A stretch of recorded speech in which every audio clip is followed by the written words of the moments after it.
Emma Live, Clayton Fettell, welcome back. I thought with relaunching the podcast, it was only right to get the tied third most downloaded episode on first. Give you a chance to regain the title. Yeah, if I knew I was tying with two other people, mate, I would have thrown the work shirt on and got something else in the background other than this beautiful art piece. It's probably worth a fortune. It's not my house. I don't have artwork that expensive in my house. Yeah, well, you're very lucky to be coming to us from the sunny coast on holidays, in-laws place, like just living the dream after a big Yeah, year. yeah, I'm up on the sunny coast. Massive year. I'm actually a little bit tired, mate. Like having a world championship 2 weeks before Christmas, that was new for us as athletes and coaches.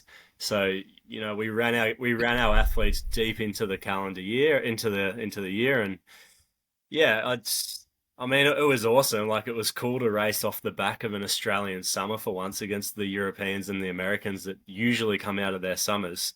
So, for us to go and race coming out of the heat, like if you have a look at the results, yes, the Europeans and the Americans were strong, but they weren't as dominant as what they had been, particularly against us, the Mm. Southerners. And yeah, I mean, it's just a bit of a reset period now. So a lot of the guys that I had race, say Kona, and then I dragged a couple of guys through up into Taupo, and they're pretty tired. So they've shut it down for the last week or so, and they'll be off training, or not so much off training, but off rigid structure until the new year. But yeah, mate, I'm glad to see the other end of a great season. Yeah, Koa had a massive year. Like from the outside looking in, you guys were everywhere. Yeah, we had a big year, and I mean, we set our intentions very early on. Like I've been with Cohen now for 3 years, and we didn't know how long it was going to take to be the most prominent coaching provider in the sport. And I mean, there are some other exceptional coaches and coaching groups out there. But if you're talking as it from a measurable, it's a hard thing because it's not really Mm. measurable. But to be recognised as the number one coaching group in the 70.3 and the Hawaiian Ironman World Championships this year, it's nice. It's nice to get that pat on the back for the hard work that you do put in, because as a coach, mate, as you know, you don't really get the recognition that the athletes do get. And I have been an athlete before, and I had my longest standing. I've spoken about on the last pod. I used to work with Grant Giles, and I always tried to give Gilesy the acknowledgement that he deserved, because the work that he put in was arguably more than what I put in as an athlete. So yeah, it is important to acknowledge when coaches have done well, and there's some great coaches in Australia at the moment that I don't know. Like, I think the sports, it's a pretty small sport, so I don't want to say that we're competing with. It's as a collective, the front. If you have a look at the upper echelons of where these top end results are coming from, there's a collective of coaches, and we all get along pretty well, which is nice. Mm. Yeah, for sure. Do you and the coaches sit down and like so coming from a marketing perspective, we like that's like my background. We sit there and we'll do a marketing plan and be like, cool, this is what we need to get to. These are like the key measurables, like the KPIs we need to hit to get there. Do you guys do that as coaches with athletes and stuff to know you want to become the number one provider or we need this many athletes at Kona to reach this goal? Yeah, it's a good question. It's like this hybrid model between being a really good coaching group and being a market, because you do have to market, ultimately have to market your business and For your sure. product. So yeah, like, we do touch on the marketing side of things, and there's no denying that the founder, Tim Ballantyne, is the guru in marketing, and his background is business. And I'm not going to say that we're purely, devoted to just marketing and business. I think it's more of the results have come. We've put most of our energy this year has gone into our athletes, and the byproduct has been we've grown. So it is nice to sit around. We sit around as a group and we talk about different types of athletes. Something that I find interesting is every single athlete is different, and the way Mm. that each of our athletes train is unique. No athlete has the same amount of same set circumstances as anyone, and that's a really time consuming thing. So it is good to bounce back with the other coaches. In terms of marketing that, it's so much easier just to let the results do that for you. For Uh, sure. and even confidence, like, I'm not I'm in a position that now, like, it's not arrogance, it's confidence that I know that we're providing a good product. And, I don't have to lie about the service. It's like, hey, these are our results. And I've always said it. If you're looking for a good coach, just look where the results are. Follow the results. It's really black and white. It's a good thing. I remember back in, I think it was 2008, 2012, Triathlon Australia had Olympic selection, and it was a discretionary selection for a completely objective sport. So, I think making this sport as measurable as possible, the better. So, yeah, I mean, to come away with those two titles, we've put a bow in it, and where we are meeting in the next fortnight, and we're going to plan, I guess, the next 18 months. We do have a skeleton of what the next 5 years looks like. But as you know, mate, you got to pull it back into almost work a quarter at a time, or in our case, Yeah. the next race on the southern hemisphere. In the southern hemisphere is, as you said, Husky Geelong. Yeah, I think it's interesting because I don't, from the outside looking in, I don't think people nearly consider the coaching groups as businesses or like brands. I think they just think like a bunch of ex-triathletes and they just coach. Like that's just the natural progression. They don't necessarily look at it as a business and like, you guys have got to make a profit. You guys have got to market. You've got to do all these things. You're not just doing it out of the good of your heart, even though you do enjoy it. Like, I just think it's an interesting perspective. Yeah, like I didn't get into triathlon coaching to make money. If I wanted to have a financial career, I probably would have gone and done something else. But it is nice to work in conjunction with three other guys, and we all have our own unique set of skills that does complement one another. So, like I said, you got Tim and Greg, super front, really personable guys, both in their own rights. One's gone Ultraman, one's gone age group champions all around the world, and then you got Kappa, who's come from a motor racing background. Same thing. He's juggled sort of life away from training. Great coach in his own right. Like we all coach a different niche as well.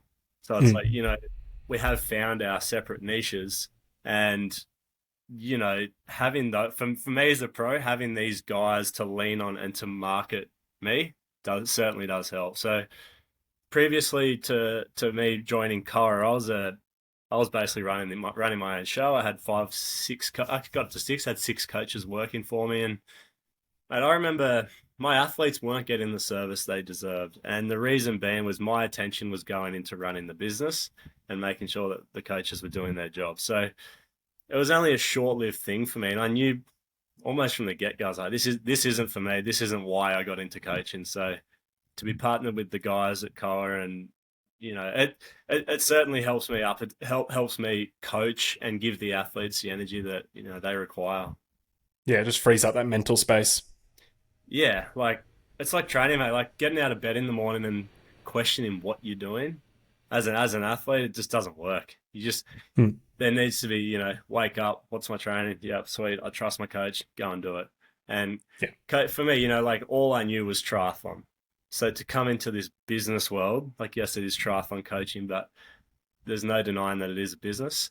I had to learn new skills, and there was no better than Tim and Greg to learn from.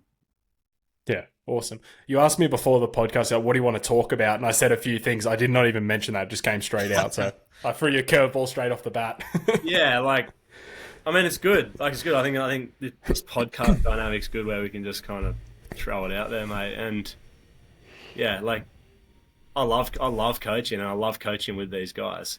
I think that also helps from a marketing perspective. And when you love what you're doing, going on the road, as hard as it is to leave the family, it is a work trip away. But to spend it with guys that love doing the same thing, it's a pretty cool gig. Yeah, it's definitely a good. There's definitely upsides. Go to Hawaii and Taupo and wherever. Yeah, and I mean it is like. I mean, it sounds great, but it is still a volatile industry. For sure. You are at the mercy of X amount of numbers required to support your family, and for every second you need to try and find another athlete. And when you're going well, the athletes are there, but like anything, it does ebb and flow. Yeah, of course. It's we'll get away from the business side now, because what I really want to nerd out with you on is like just triathlon and how I think it's changed more in the last 12 months than it has in I don't know. I couldn't tell you the last time. I think it sort of shifted this fast with the introduction of the T100 really like taking off the Pro Series. Ironman sort of fighting back against that. What did you take away just from this season as a whole? We're looking at that dynamic. Yeah, I think if you have a look at the athletes that are winning the events, you do have to be, quite targeted towards the distance that you want to achieve. So if you're racing as a professional athlete, you have to win races to make money, or you have to be at the pointy end. So my takeaway is there are athletes targeting different niches now with the variant distances. Uh, in terms of the racing dynamic, there's not. I mean, yes, there's Sam Long in the men's field, but most of the athletes, men and women, are very very strong across the board. The speeds that the athletes are going is crazy. I do think the technology has helped. I caught up with Crowe over at Hawaii, and like to reference Ironman, like to win Hawaii, Crowe won at 4.1 watts per kilo on the bike. Obviously, the bike he was riding, I think his first win was on an Orbea, unaero as fuck, like super Mm-hmm. unaero. So you have to push those watts per kilo, and you have a look at the return. Like the guys were riding 4.5 hours plus, and then getting off and running, 4 minute Ks, but not in super shoes. So there's a huge argument there. Like if you ever get the chance to talk to your Crowies, your Lietos, your Maccas, the guys from the generation before that were winning, I'm sure that they'll probably defend themselves. And the technology has helped heaps of positions on the bike. I think the bike is almost at a point where we may need to follow a UCI ruling. And just for the safety of athletes, like there's some pretty crazy things starting to happen on the bikes. Yeah. I love the advancements, but the shoes are the same, mate. Like the shoes, the shoes are crazy. Like every race I turn up at, and it is good to see that Ironman are starting to blacklist some shoes. So Yeah, definitely. I think it just needs to be a clean slate and just say, UCI ruling on the bike. This is the stack height you can have on the run, and just have it and have much more fair racing. Yeah. What do you reckon about like their race? The technology is obviously, like you said, it's good in some ways, but it's also enabling athletes to race more. So like recovery is quicker. Like I think I watched Sam Long's video. He raced 11 like world class races in a year. And obviously he fell off. He started the year awesome. I think he did that one in South America, and then the back end of his year kind of fell off, as you probably suspect. But like, so there's got to be a balance there where like the technology is actually enabling them to make more money because they're racing more. I think so. Like, there's no denying that running in the shoes that we used to run in used to bash your legs up. Mm. So yeah, from that aspect, it does help. I think if you have a look at the athletes that are winning, mate, they are such supreme athletes. And Mm.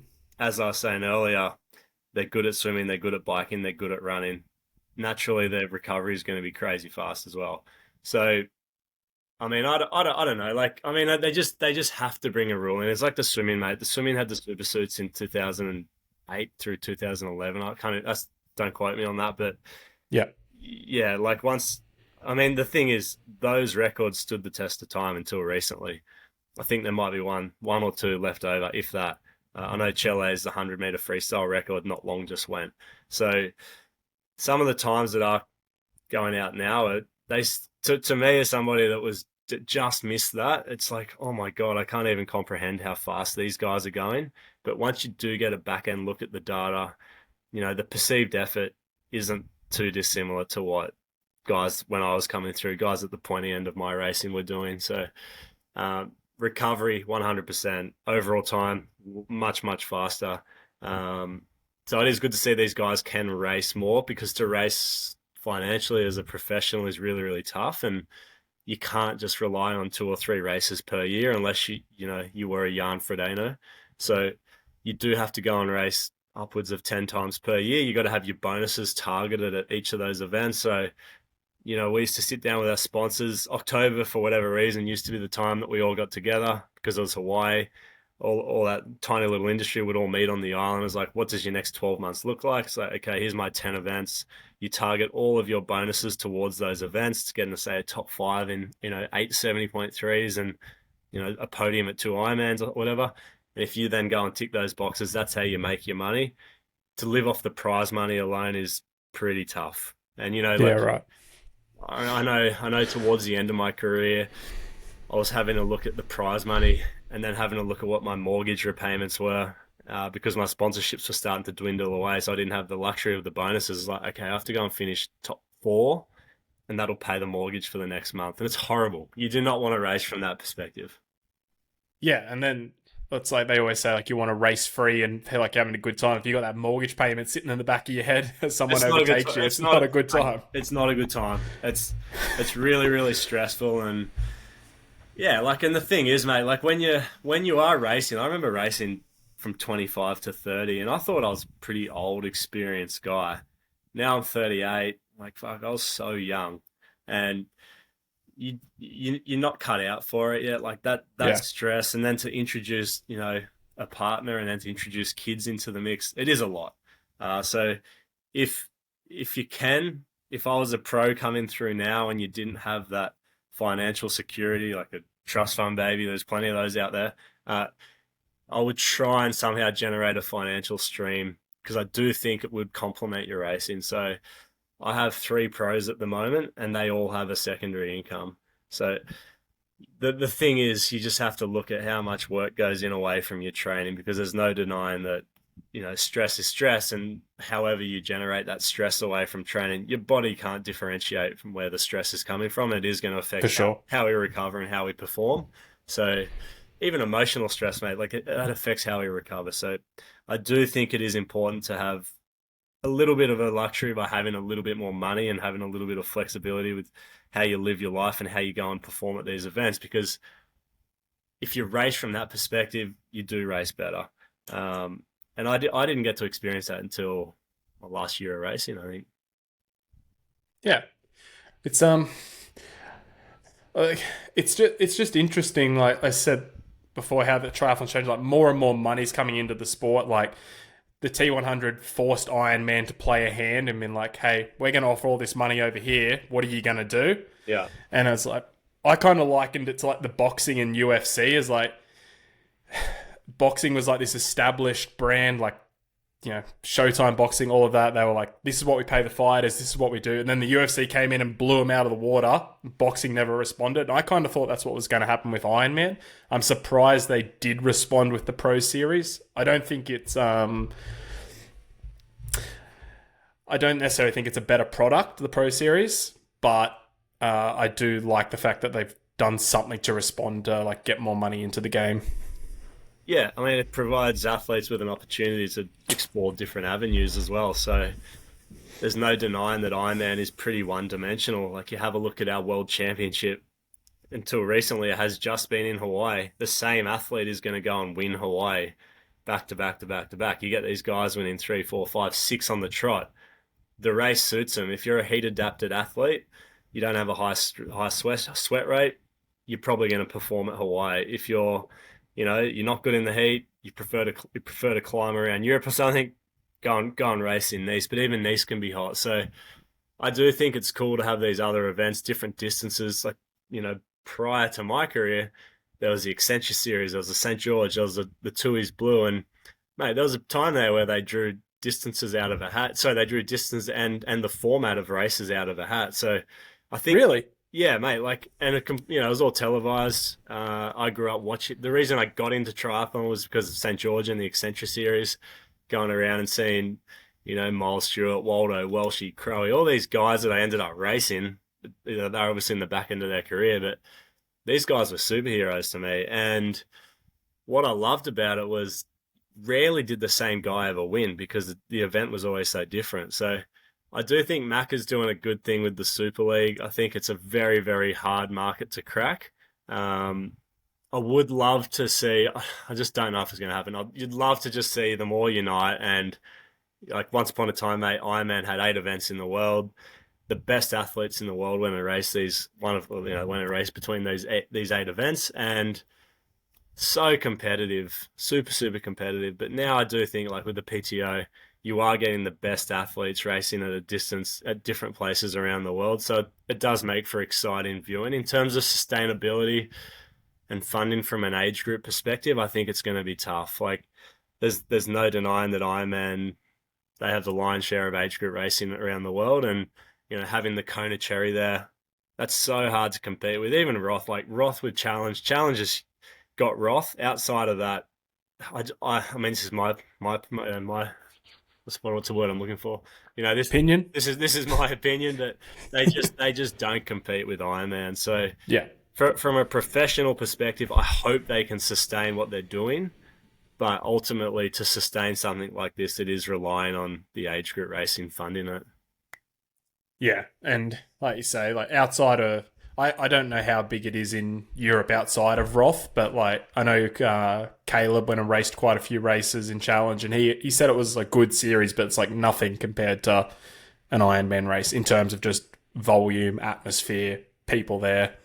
Yeah, yeah, and even from a sponsorship perspective, Yeah, sponsors can relate to the Ironman events. They know that there's going to be like if you're trying to market a product, you want your athletes going to these Ironman events because that's where their market is. So for sure. um, Even just saying to a sponsor, being like, I'm going to race the Challenge series versus I'm going to race the Ironman series, or I'm going to race an Ironman. Yeah. Like, it just sounds, there's a different gravitas to it. It just sounds different. yeah, it's far more marketable to push the. I mean, I remember I was pushing the Kona thing. I knew I was terrible in the heat, and I knew I was never going to perform at Kona. But from a marketing perspective, my push with potential sponsors were, I'm going to Hawaii. I'm going to go top 10 at Hawaii, and oh cool, yep, here's your contract. Versus, I remember the first year after Hawaii, I think it was 2014. I said I'm not going to Hawaii. I'm going to target 70.3s, and within 3 months, all of my contracts had dropped down substantially. So if you are a professional, I think it's cool that you don't have to go the direction of Kona at the moment. There is an alternative route, but I mean, if you are good in the heat, if you do have a good aerobic capacity, I think you'd be crazy not to go the Kona route. And there is the history there. It's cool. My one takeaway this year from Kona was it was so expensive. Like so. Yeah, talk to me about that. Oh, like, mate, Kona's like, there's the island tax. Hawaii is expensive at the best of times, but For sure. this was probably one of the first times I've been to Hawaii where I just felt like I was getting blatantly ripped off. So, going to the hotel, double pinging my card, thought it was an accident, found out it happened to my mate in the room next door. Getting in a cab and going 6Ks to my hotel from the airport, getting charged $100. Like, everything, the inflation around Hawaii is just through the roof, and I don't know, they need to somehow figure out a way to find the happy medium between the locals and the event, because yeah, it's steep, mate. Like you go for a week, and do the event. It's $10,000 trip. Yeah. Yeah, that's what I've sort of budgeted for next year. Like I'm planning to qualify, the year after, planning to qualify and go. But Are you doing Busso at the end of the year and the next year? yeah, I think Busso for the guys going back to Hawaii the following year, it's going to be huge.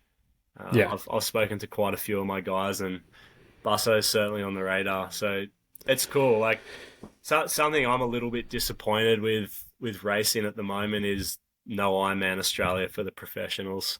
That's the oldest event in Australia. Like, when I first started, it was all about Foster, and then Foster moved to Port Macquarie, and over the last, I don't know, it's what, 15 or so years, Port Macquarie has built a little bit of a history there with Ironman Australia and professional racing, and just to put a line through it this year is quite disappointing.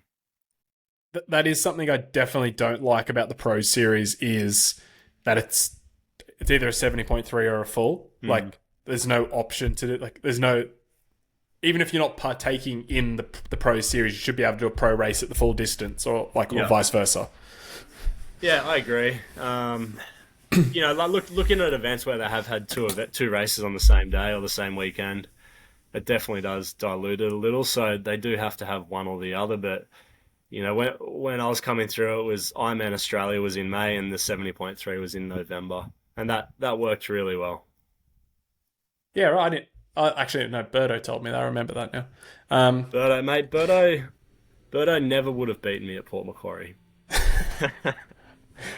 I'm going to He's clip that. Birdo's the king of the West and the king of Cairns, but I run the show in Port, mate. Only...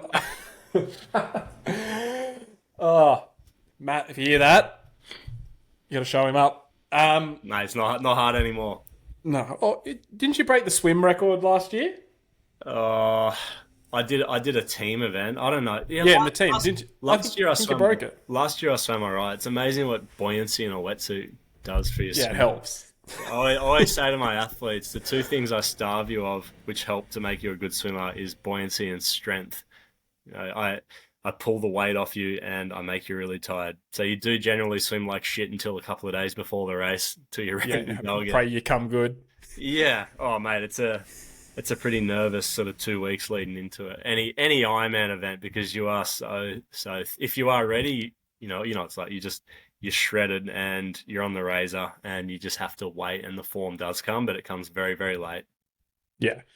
What do you think about you were just talking about age groupers already eyeing off Busso for next year? We sort of spoke about the T100 in terms of how much people are racing. How do you think that's all sort of affecting age group racing and the way it's going and the amount age groupers are training now? Because there's like a lot of guys who are right on the cusp of that pro level.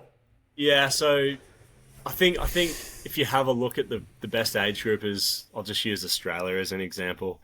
The best Australian age groupers are targeting their events, and you have to. So the level of racing in Australia, around the world, super, super competitive. Like it's probably 5 years behind what the male pros are if you're a bloke, and the girls is exactly the same.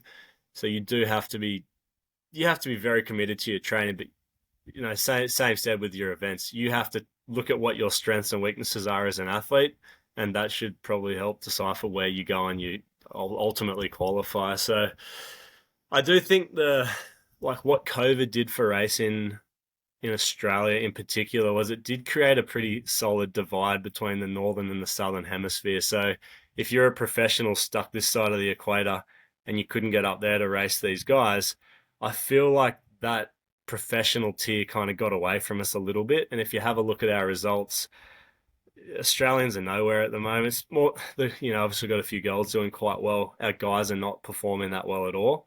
So I think if you have a look at some of the races in Australia, I think it's exciting at the prospect of having these guys coming back down here to race, because we really do need to get our athletes performing well. And there's so many athletes racing professionally now in Australia.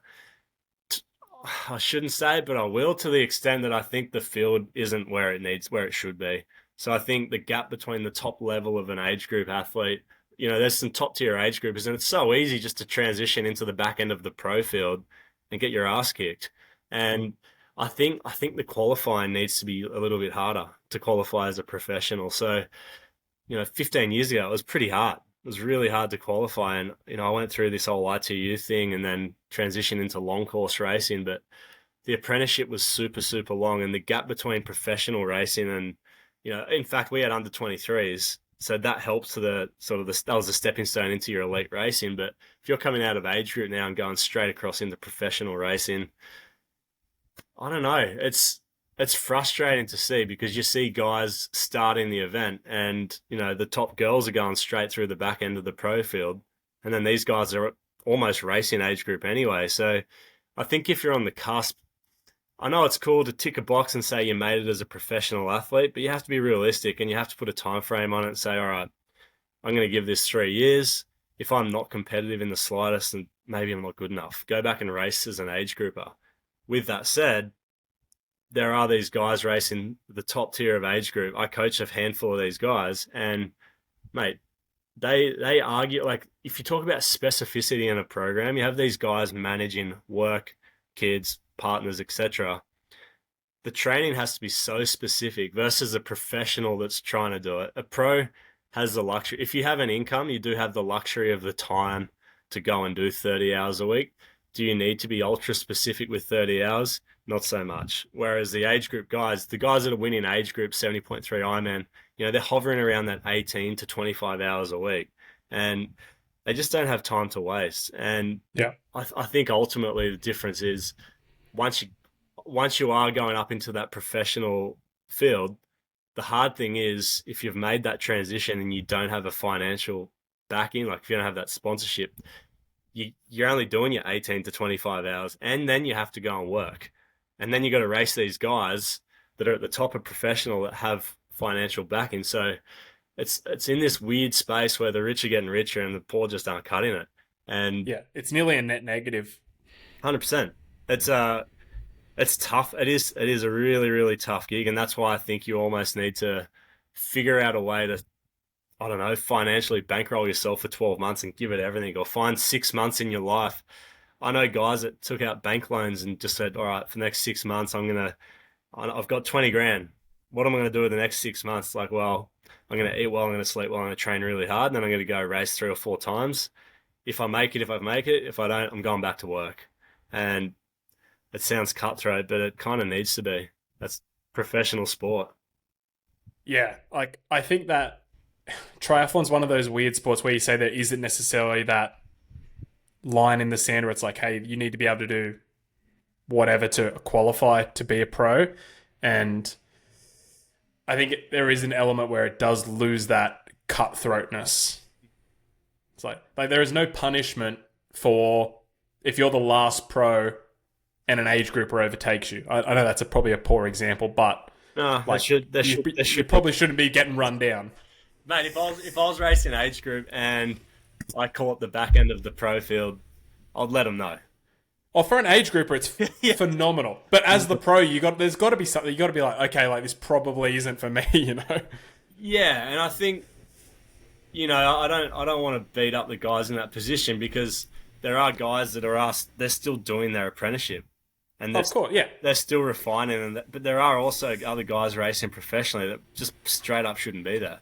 So, I think if you're giving it everything as an athlete, it's like, all right, I'm compromising my income so I can train a lot. My kids are having a pretty shit Christmas this year, so I can train extra hard, and you're still getting your ass kicked. Then you have to be realistic and know that athletes do have a ceiling, and that's just life. And it does sound brutal, but that's, as I said, mate, that's professional sport, and every professional sport's the same. Business is the same, mate. It's like you put everything in, and if it doesn't work, it's like, well, maybe I have to try a different method. Try a different method. I'm all for like try, but you do have to, I guess, catch yourself out sometimes and go, what are you doing? For what Yeah. reward sometimes, Yeah. And what do you think about age group racing? I guess more bringing it down from the elite age group is just like, where do you see it trending? What have you noticed in the past year? What's changed? What have you changed in your coaching philosophies? Anything you've sort of learned? Yeah, I upskilled a little bit, and not so much. A little bit in the swim, also the bike and the run from my end, and I worked with a few guys from abroad, and just the way I prescribe and what my athletes are doing over the last 12 months, and it was an investment I knew I had to make to stay relevant and competitive around the world, and it's something that paid off. So if you do have a look at what guys are doing, as I said, top level age groupers are so specific with their training because they need to be. Something that I think is really important to address is just recovery away from just training. So you have to recover. I always say stress recover, stress recover. 90% of us are really, really good at the push component, the stress component. It's the recovery that you need to be good at. So once upon a time, I trained with Jan Frodeno, and I used to tick along in training with him, and like I was always there. I'm like, he's good. Like you can see, like the guy's a specimen, but why is he so much better on race day? And it's what he does, his recovery. Like he'd get off the bike. He's the best. He's one of the best at training, but he's the best at recovery. So age group racing needs to be a competitive age group, but you have to be exactly this. You have to, within reason, you have to try and mimic that and put recovery protocols in place, because if your nutrition's not on point, if your body is not in check, you can't expect it for your body to be performing. So some of the things my athletes are doing now that they didn't used to do. Number one, they're targeting events. As I said, there's three, four key events in the season. They revolve around what they're really good at as an athlete. Um, Recovery away from training, so like weekly massage. It sounds so professional, but the reality is, if you want to perform against these guys, this is what you have to do. If you have a look at something I loved was in the Ultra Trail Mont Blanc this year. The guy that won he worked for Hocker as a shoe engineer, and I had a look at his training breakdown, and he ran 2 hours Monday to Friday, chased a lot of elevation, a lot of vert, commuted to work, works a 40-hour week. His Saturday and his Sunday was just ultra long. So his Saturday, he would run upwards of 8 hours. Crazy long runs, I know. And then his long ride on a Sunday was more so for fat oxidation, fat burning. And, mate, you have a look. I was like, why is this guy? How can this guy do this and compete with the best? And his recovery and his diet, everything was so dialed away from the training, and it just complements one another. So if you are an age group athlete at the moment and all your emphasis is just going into the training, you have to be a little more holistic and have a look at all the facets of training. And, as I said, you've got your body, mate. You have your cardio system, musculoskeletal cardio system, nutrition. There's so many areas to address. And the other thing now that we've just touched on is technology. You need to spend time, if you can, you need a good bike fit. You need to work with that bike fitter religiously. So if you have your bike fitter, you might want to go and revisit sort of every 4, 5, 6 months and just refine. It's just part of the sport now. And, if you don't want to be competitive, you probably don't need to do all that stuff. You just need to swim, bike, and run probably 9 times a week, 3 of each, and you'll go pretty well. But if you do want to get into that upper echelon, these are the areas that you do need to start ticking off.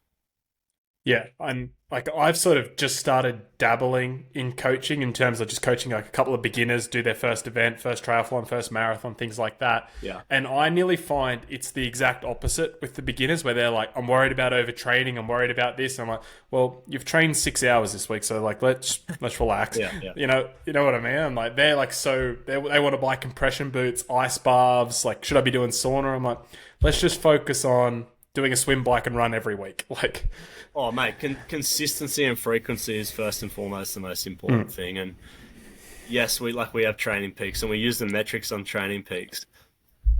Talk about specificity, progressive overload, all the training principles. If you don't have the consistency and the frequency there, those numbers are going to be shit.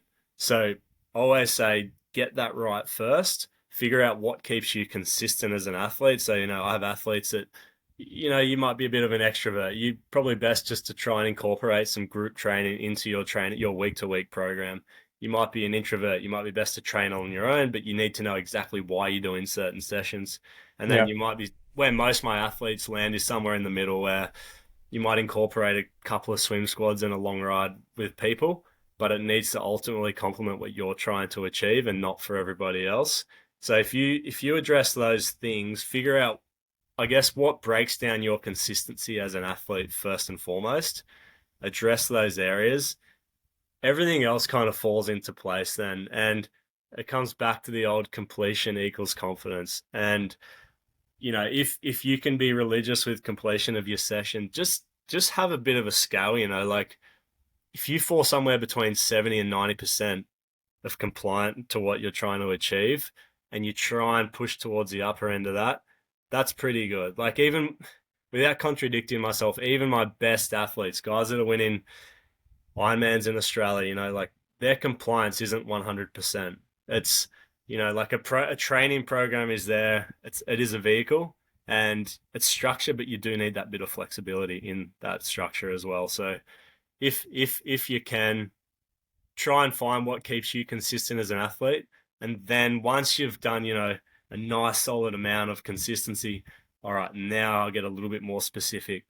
Now I'll go and get a bike fit. We should do a bike fit earlier, actually. Now I'm getting a bit sore because I'm ultra consistent. I'll get some massage. I'll go and do some strength work.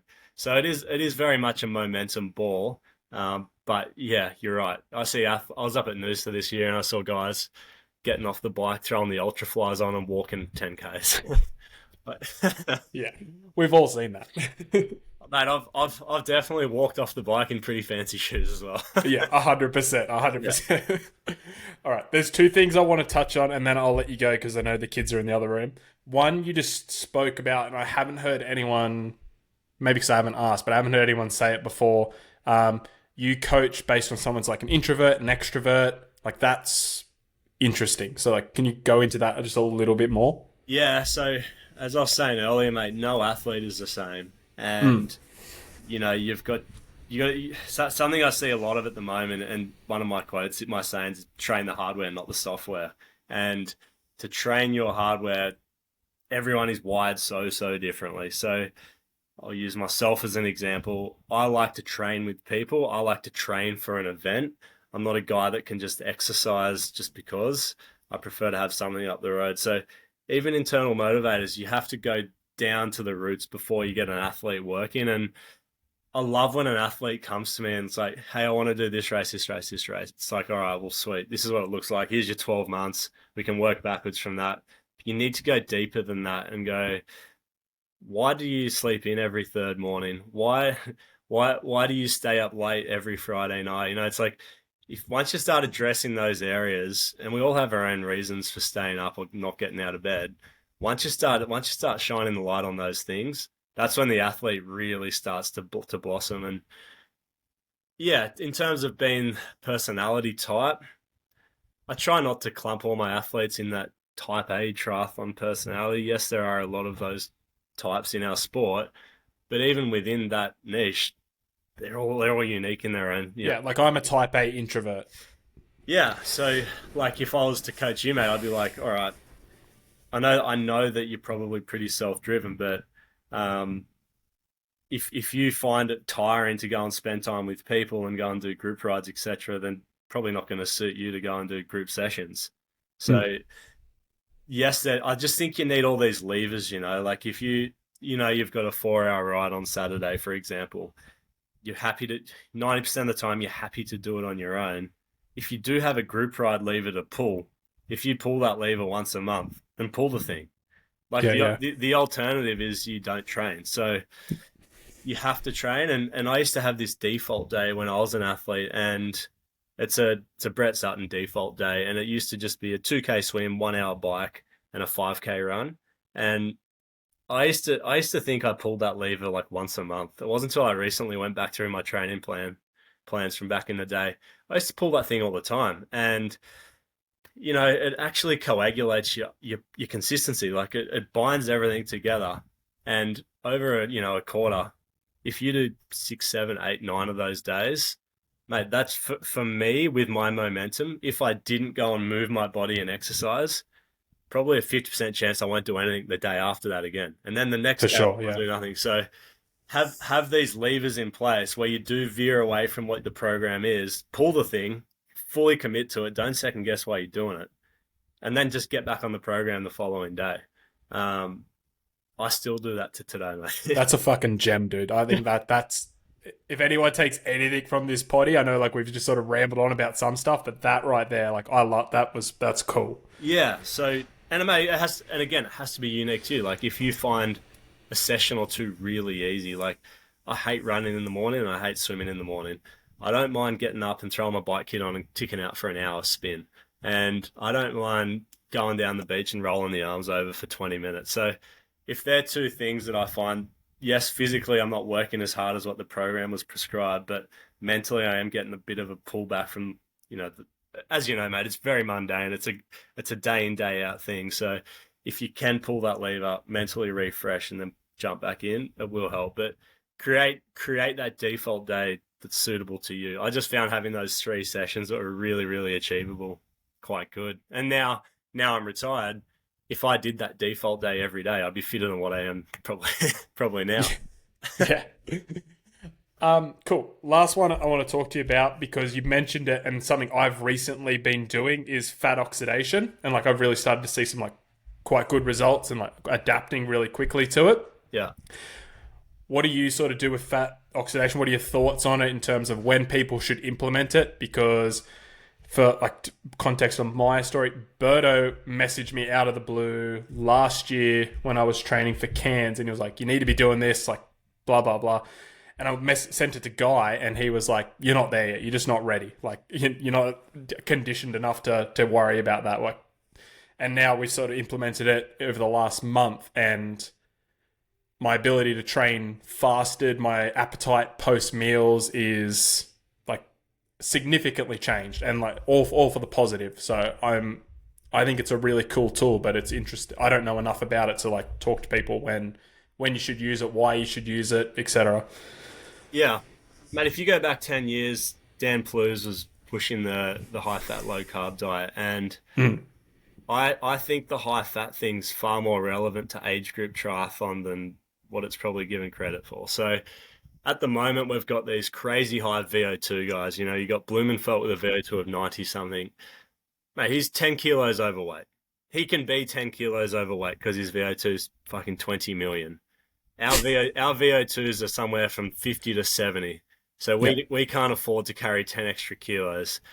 You need to be fat adapted. To get fat adapted, you basically need to do fasted exercise. But, you know, without getting too strict on yourself, mate, if you go out for a 3-hour ride and you don't eat for the first 90 minutes, you're in a fat burning state. So, yes, I guess if you are a time poor athlete, something I used to do, you know, very deliberately, I used to sort of, you know, like anything zone 3 and above, I used to do carbohydrate before the session, carb and protein after, you know, basically sandwich your calories in and around that session, eat during the session, training your gut to tolerate sort of 80 to 100 grams per hour if you are going zone 3, zone 4. And then talking about sandwiching, say Monday, Wednesday, Friday, you might do those upper end days. And then, you know, Tuesday, Thursday, Saturday, you might do your more fat sort of aerobic days. So you might get up and do 2 hours, zone 1, zone 2, long black, whatever, just fats, proteins, come home, eat normally, and then you might just do another aerobic session in the afternoon. But ultimately, it comes back to what you're trying to achieve. So if you're trying to get the best out of your body from doing sort of Ironman and above, Ironman is upper end zone 3. So if you're going to touch into zone 4, zone 5, zone 6, 7 even, you need carbohydrate. If you go on zone 1, zone 2, as I was saying with Frodo, best at training, best at recovery. Talk about being the best within the training echelons again. It's like be the best at fat burning. So do fat burning specific sessions as well. So there's no denying that if you're doing an 8, 9, 10-hour event, you're not burning carbohydrate. Yes, you are burning. You're burning carbohydrate. It needs to be. It's not the whole fuel source. It needs to be readily available, but you need to be fat adapted. And you know, like I'm looking at doing some ultra running, and I'm in the process of getting fat adapted again, and it sucks. But yeah, I find that the first 2 weeks were like, I was like, I have to be doing something wrong. Like this is like it can't be this rough. And then all of a sudden, it was like 2 hours is easy. I'm up to like sort of 3.5 hour bike ride at the moment now, like pretty comfortably just on a long black. yeah, And yeah, just sort of like flip the switch, and like now I can do it. It's just interesting. yeah, I'm all for it, mate. And I don't know if you follow Killian Jornet. Killian Jornet is an ultra runner, and he talks about going out for days at a time, fasted. He barely drinks. So I do think we are in this world where we're just going carbs, carbs, carbs, carbs, and I'm all for carbohydrate. But if you have a look at the typical age group athlete, they're carrying a fair bit of weight. They're all lining up to go to the toilet 15 times before the event. Are they having too much carbohydrate? Probably. So yeah, I think if you talk about being a really good athlete, you want to be as versatile as you can. You need to be good at burning fats. You need to be good at burning fats, burning carbohydrate. You need to be able to race in the heat. You need to be able to race in the cold, flats, whatever. So I think it's important to address those things. Even with training, you know, you talk about training, like, you know, max aerobic function, you know, like guys train to that sort of 75%. It's like you become a very one-dimensional athlete, and I think you're better to work all different spectrums. Same with your fueling. So I think it's a good thing that you're doing it. But you know, if you are time poor, you probably have to be deliberate. Like I said, so Tuesday, Thursday morning might be a fat adapted rides. If you're a professional athlete, you know, like Cam Brown used to do 30, 40 hours a week, drinks Coke, eats meat pies. It's like, yeah, but he's on the bike for 6 hours, so there's going to be hours there where he's burning fats for fuel. Yeah. So if you're an age group up, maybe set a couple of sessions aside. Yeah. I definitely think it's for the bigger boys too. Like we were talking before, like you and I are 6'1", 6'2", upward of 85 kilo. Like I think there's definitely some benefit there. Yeah, and just you're 6'1", I'm 6'2". Yeah. Oh, thanks. Yeah, mate. Like I was obsessed. I was obsessed with my weight. To the I remember we spoke about it in the last podcast. You kind of have to be. If you want to be really good, you have to find your sweet spot. Like my sweet spot was 76 to 78 kilos. If I dip down to 74, 75 kilos, I'd probably have a mineral deficient. Usually I'd go iron deficient. If I went up to sort of 80, 81, 82 kilos, my VO2 wasn't big enough to carry that extra weight. So you do get super, super refined. If you don't have that huge VO2 to lean on, you just have to get a huge underlying strength. It just comes back to power to weight ratio, right? So find your sweet spot. And to find your sweet spot, don't do it. I used to starve myself, but you can train yourself thin and do those, like I talk about later in my career, where I was a little bit smarter. I was fueling for my key sessions, getting a lot out of my key sessions, doing my fat adapted sessions, you talk about getting something out of a session. You got to have a purpose for each session, whether that be recovery, it might be threshold, it might be fat oxidation. Just go and tick those things off. Just don't get those all confused. Like if you go out for a recovery ride, it's clear that it's a recovery ride. Don't put a performance. There's no performance. There's no speed. It's just turning the legs over.